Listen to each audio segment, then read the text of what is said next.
Hello everyone. Welcome to Gold Nugget, JAW_success. This is your first time to the channel. Let me welcome you. If you have already subscribed, let me thank you for joining me on this growth path. Let me say a big thank you to those who have commented on some of the videos about the content and stuff. I'm glad that I am sharing something that is of value to individuals. Today, my nugget is challenge yourself.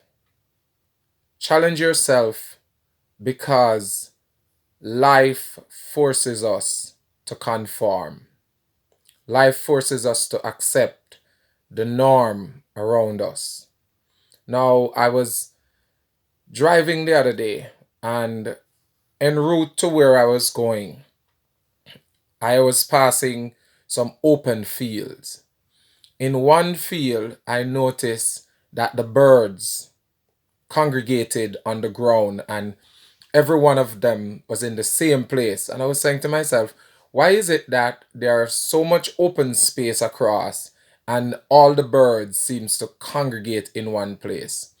As I drove further down the road, I also saw in another field it's a big open field, and the deers in the field, all the deers congregate in one section.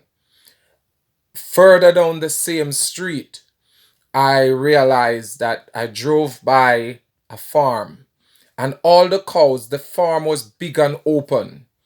All the cows were in one section of the field.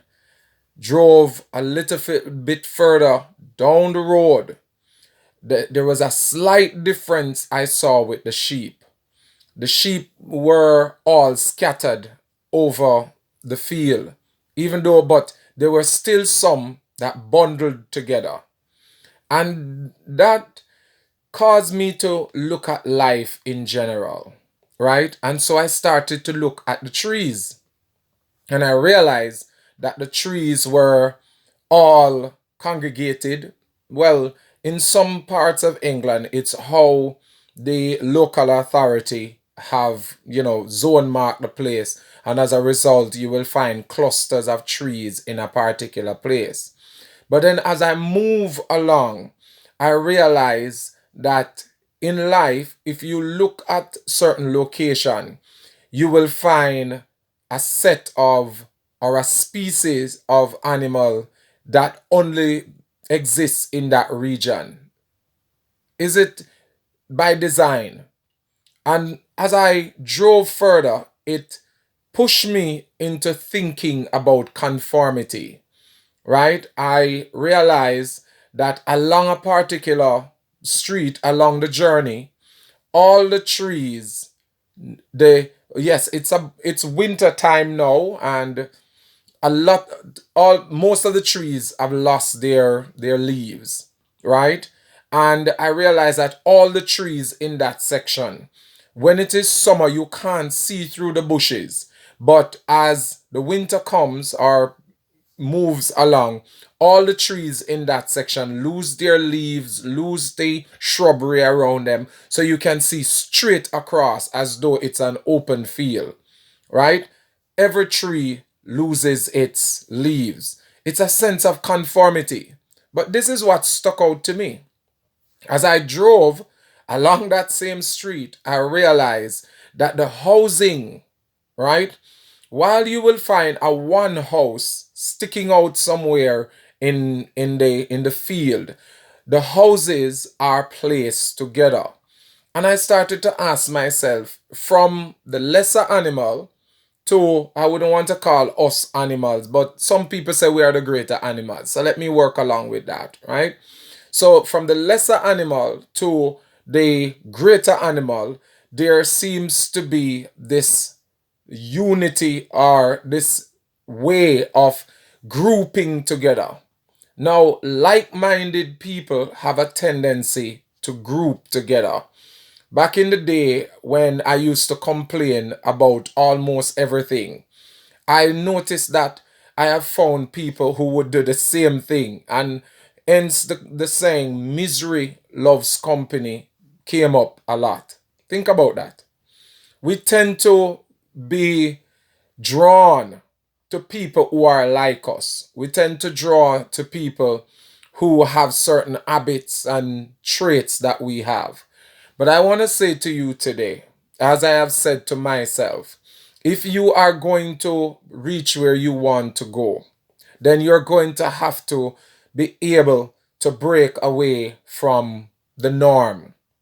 Life comes with some norms, right? And if we obey those norms, then we fall into the trap, right? Because the economy is a particular way around us that we use the economy to define ourselves, right? My pastor back in the day used to say, we do not live by man's economy, but by God's economy. And if the world, right, falls into a state where it cannot buy bread, God is able to provide bread for us.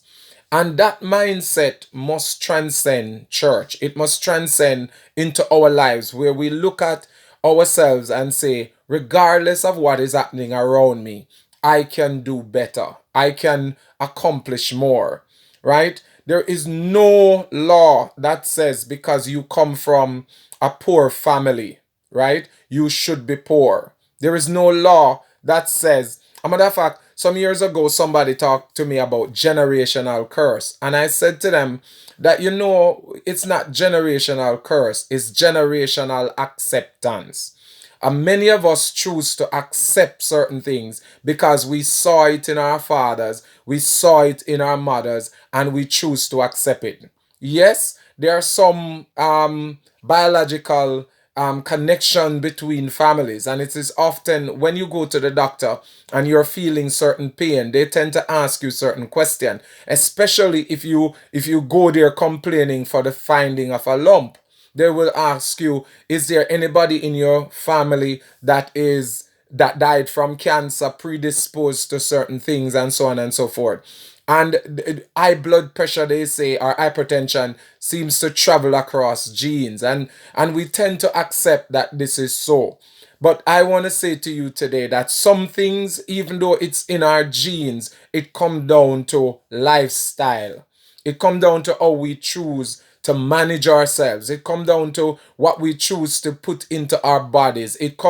And worst of all, it comes down to what we choose to put into this space up here called our brains or our minds. The more we think along a particular way, is the more we become that way. And not just think it. Little by little, we start to practice certain things that reinforce the way we think. So because our mothers behaved a certain way and it became the family setting, we tend to take that on. But in this nugget, I am saying to you, break out of the norm, break out of the conformity, get out of the situation where because your grandfather was poor and it handed down to your father, you must be poor. No, you don't have to.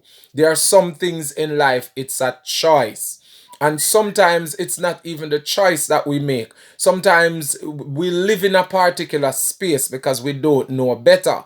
But in a world where the world is shrinking, and somebody said the world is now becoming a small village, we must be able to look beyond the limiting space that we have and see greater.